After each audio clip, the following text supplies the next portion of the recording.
Go.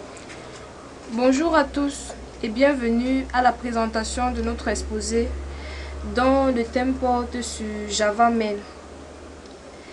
Ce travail a été élaboré par les étudiants de l'Université de Yaoundé 1 dont les noms sont les suivants: Ebodé Atangana Ernest Dieudonné, Milta Thiezo Patrick, Mbunga Amou Vivien, Megapchi, Ganso Braïssa et Ngono Christelle. Nous allons vous faire une présentation brève de Java Mail. Ensuite, nous allons vous présenter les protocoles supportés par Java Mail. Plus loin, nous allons vous montrer comment est-ce qu'on l'installe et enfin les différentes classes qui constituent Java Mail. En guise d'introduction, depuis l'avènement de l'Internet, les hommes ont opté pour un autre mode de communication qui consiste à l'envoi et à la réception des mails via le net. Cependant, ce service exige la présence d'un navigateur pour fonctionner. Le problème posé est de savoir comment profiter du service même ne disposant pas d'un navigateur. C'est dans cette optique que les programmeurs en Java ont instauré un package spécialisé appelé Java Mail. La question est de savoir de quoi est-ce qu'il s'agit, comment l'installe-t-on, quels sont ses outils et enfin comment l'utilise-t-on. C'est ce qui constitue l'objet de cette présentation. Nous allons passer à la présentation de Java Mail. Ce que nous devons retenir ici est que Java Mail est une API, c'est-à-dire un package Java spécialisé dans la lecture, la composition et l'envoi des mails. Java Mail est spécialisé dans la création des Mail User Agent, en abrégé MUA, de la même catégorie que Eudora, Pine, Microsoft Outlook. Quelles sont les principales fonctions de Java Mail? Java Mail n'est pas un transporteur de mails, c'est-à-dire il ne s'occupe pas du transport des mails d'une machine à une autre. Il n'est non plus un délivreur de mails, c'est-à-dire il ne s'occupe pas de l'acheminement des mails, encore moins un transféreur de mails. Son but principal est de lire, d'écrire et d'envoyer des mails. Nous allons noter que Java Mail s'appuie sur plusieurs protocoles pour assurer l'envoi et la réception des mails. En ce qui concerne les protocoles utilisés par Java Mail, on note le protocole SMTP, qui est le mécanisme de délivrance des mails. C'est lui qui assure le transport du mail du client vers le serveur. Le suivant est le protocole POP-POP, dont la version la plus utilisée est la version 3. Ce protocole s'occupe de la récupération des mails. Et enfin, on a IMAP, qui est un autre mécanisme de réception des mails. La version utilisée par Java Mail est la version 4. Nous passons maintenant à l'installation de Java Mail. L'installation de Java Mail commence d'abord par le choix de la version. On distingue plusieurs versions dont les plus utilisées sont 1.2 et 1.1.3. Après le choix de la version, on passe au téléchargement qui peut se faire via le lien suivant: http://java.sun.com/product/javamail. Après le téléchargement, on passe au choix de l'environnement. Généralement, nous utilisons Eclipse ou NetBeans.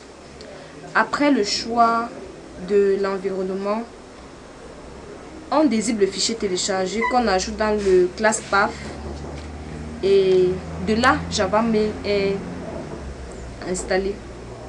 Passons maintenant aux classes qui couvrent notre API. La première classe est la classe session qui définit la session de base de mail, s'appuie sur l'objet Java utile pour récupérer des informations telles que serveur, utilisateur, mot de passe et autres. Ces constructeurs sont privés. On peut créer des sessions par défaut avec la méthode getDefaultInstance ou des sessions uniques avec la méthode getInstance. La création d'une session implique les deux lignes de code suivantes.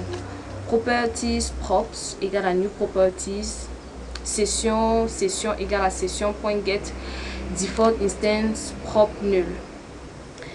La deuxième classe est la classe message qui permet de créer un objet de type message. C'est une classe abstraite qui peut être utilisée de plusieurs façons, soit en utilisant le constructeur par défaut ou le constructeur javax.mail.internet.mine message session. En dehors de cela, il existe d'autres constructeurs. Pour insérer un contenu, nous avons message.setContent hello text plain. Pour insérer l'objet du message, on a par exemple message.get subject first. La troisième classe est la classe adresse qui permet d'adresser le message. C'est aussi une classe abstraite. Pour créer une adresse de mail, on utilise un objet de type adresse. Donc par exemple, et ça va prendre comme paramètre une adresse email. Donc on a donc par exemple adresse égale à new inter adresse amourmebenga@yahoo.fr. Il permet aussi de mettre l'adresse créée sur le message. Donc ici, puisque nous avons créé un objet de type adresse qui était adresse, nous aurons dans cette ligne de code message.setFrom adresse. Pour des envois multiples, on aura les codes suivants. Adresse qui ici est un tableau d'adresse égale à message.addFrom adresse. La prochaine classe est la classe authentification qui permet d'accéder aux ressources protégées via un login et un mot de passe. Pour l'utiliser, on crée d'abord un objet de type properties en faisant properties props égale à new properties, authentificator auth égale à new my authentificator, session égale à session.getDefaultInstance prop auth. La prochaine classe est transport qui permet de transporter le message en s'appuyant sur le protocole SMTP et on l'utilise en appelant la méthode send transport.sendMessage. Les prochaines classes sont store et folder qui permettent la lecture des mails. Pour cela, on commence d'abord par créer la session, puis on se connecte à store par un username et un password ou authentificateur. Bon, pour se connecter, nous avons les lignes de code suivantes. Store égale à session.getStore pop3, store.connect, host.username, password.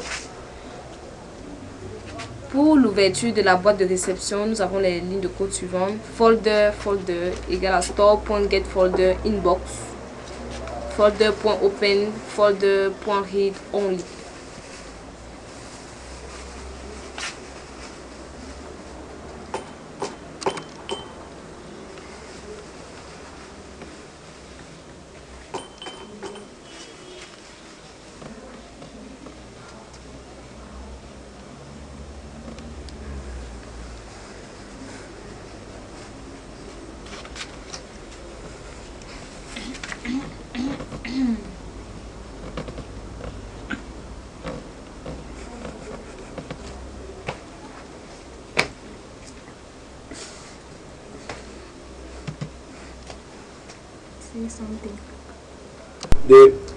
Donc en plus des deux lignes de code que nous avons pour l'ouverture de la boîte de réception, nous ajoutons à cela message